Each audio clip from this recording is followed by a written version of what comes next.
Olá, tudo bem? Como vai você? Espero que você esteja bem, sempre bem. Eu sou Rivaldo Machado, seu professor de Geografia aqui do SAI Digital. Hoje nós estamos aqui para conversar um pouquinho a respeito de espaço urbano, as cidades, né? Sua evolução e algumas consequências dessa evolução. Então, como você bem sabe, o tal do espaço urbano, apesar das primeiras cidades serem muito antigas lá na história, né? O que vai acabar acontecendo? Vai acabar acontecendo que hoje, por assim dizer, essas cidades elas se transformaram numa realidade do nosso planeta, correto? Onde nós acabamos tendo o quê? Nós acabamos tendo que mais de 50% dos seres humanos do planeta, da população do nosso planeta, vivem em cidades aí, né? E esse processo a gente pode dizer que, sem sombra de dúvidas, ele é um processo recente na história humana, né? Se basicamente nós tivemos que, a partir da Revolução Agrícola, foi um motivo histórico para isso começar a acontecer, nós encontramos que o grande salto nas cidades aconteceram na Europa, principalmente, a partir da chamada Revolução Industrial. Então foi a partir daquele momento ali que, sem sombra de dúvidas, se percebeu que nada freava esse chamado crescimento urbano no planeta. As primeiras cidades elas surgiram, vamos pensar assim, né? Essas cidades com características industriais por consequência dessa Revolução Industrial, digamos assim, né? Muitas delas se formavam ainda no que existia daqueles burgos da Idade Média, né? Mas só que a gente acaba percebendo que essas cidades elas foram crescendo, se desenvolvendo.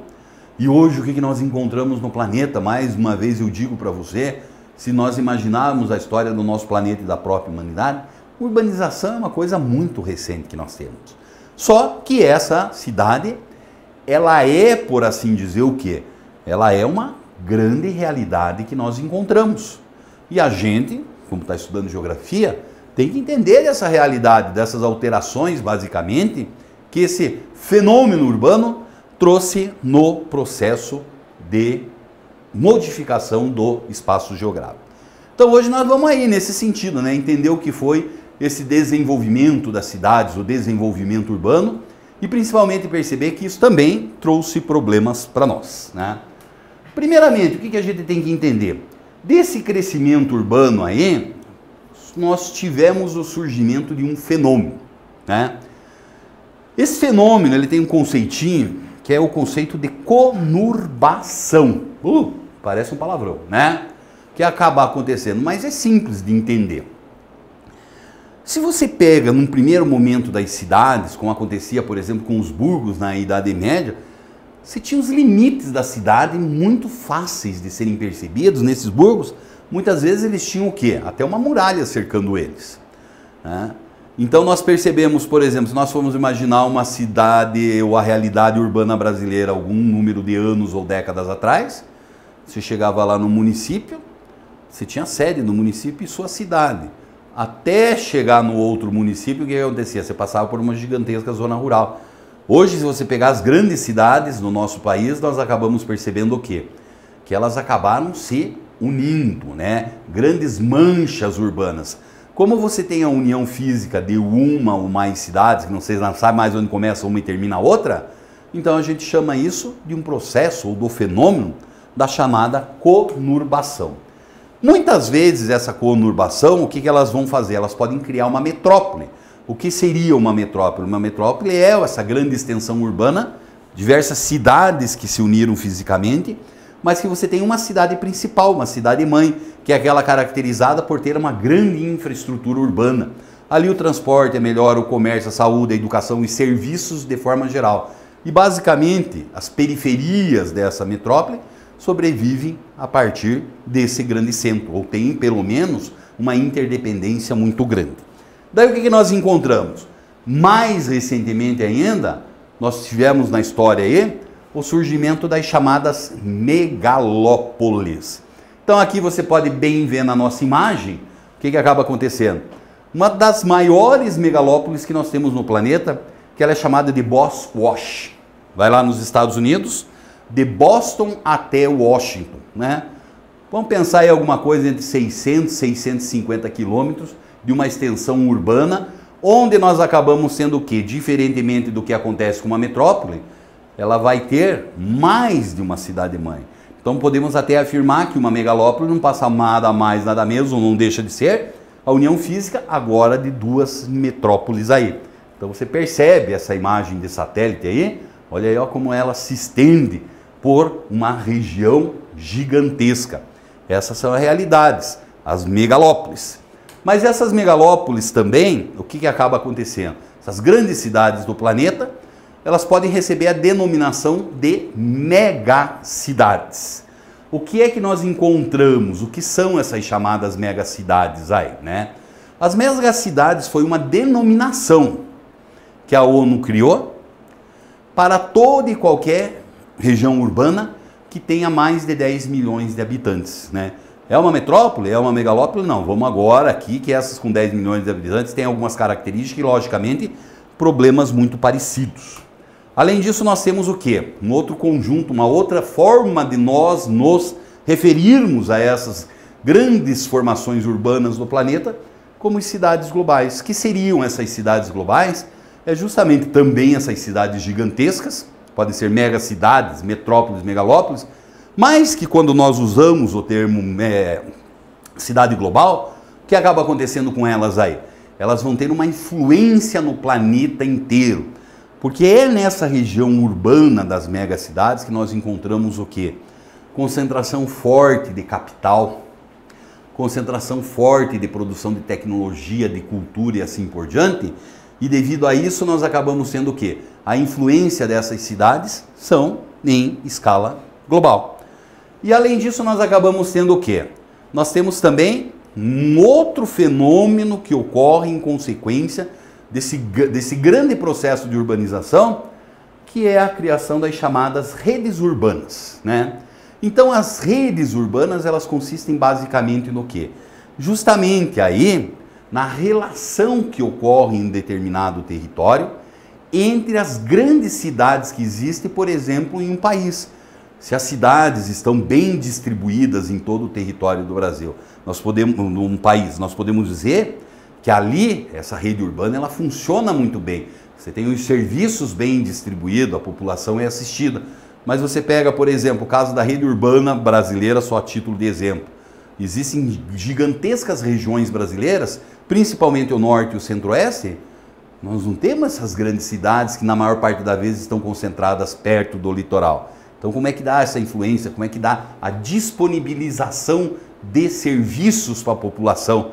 É muito carente. Então nós costumamos dizer que nesse caso a rede urbana brasileira é uma rede urbana o quê? Extremamente deficiente, que a influência das cidades elas não conseguem cobrir todo o território nacional, né? Então como eu chamei a sua atenção aí, acaba acontecendo o quê? Bom, cidades cresceram, né? Hoje o planeta ele apresenta uma realidade urbana, mas também chamei a sua atenção para o fato de nós termos o quê? Nessa nova realidade urbana surgem os problemas que nós temos nas cidades aí. Quais seriam os problemas, né? Então tudo começa por aqui, ó, uma coisa chamada de especulação imobiliária.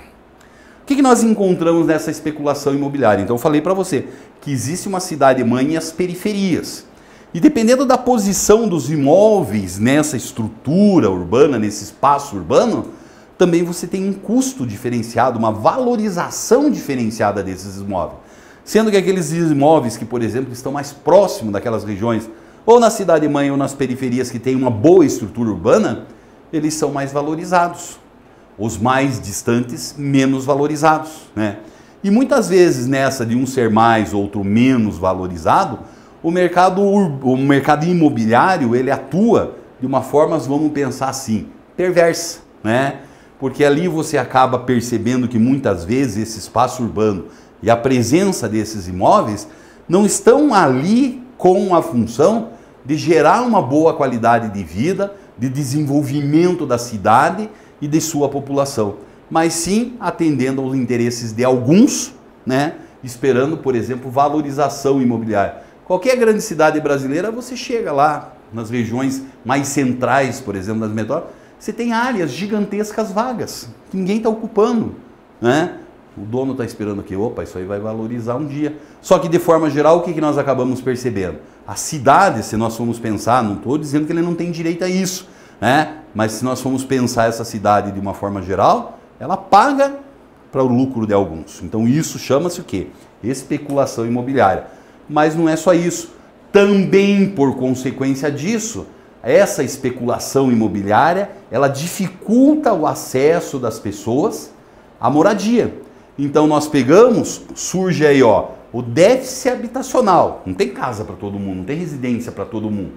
E por consequência, essas pessoas que não encontram essa residência, elas vão até onde? Cada vez mais para periferia, com uma quantidade menor de equipamentos urbanos, de infraestruturas urbanas para ela. Então na cidade nós acabamos percebendo que muitas vezes ocorre a chamada também segregação espacial. Algumas regiões da cidade, elas são mais valorizadas e até mesmo elas acabam tendo uma maior atenção do poder público, né? Então o centro dessa cidade, onde você tem essa maior especulação e valorização, o que ocorre com ela? Ali você tem toda a infraestrutura, você tem a saúde, a educação, a pavimentação das ruas, sistema de esgoto, telefonia, transporte, tudo funciona. A hora que você chega lá na periferia, o poder público não dá essa mesma atenção. Isso se chama segregação espacial. Seguindo, o que mais nós temos aí? Outro problema, principalmente nesses espaços segregados, e talvez o que nós encontramos nessa nossa imagem aqui, seja um reflexo muito bom disso. Falta de saneamento básico, né?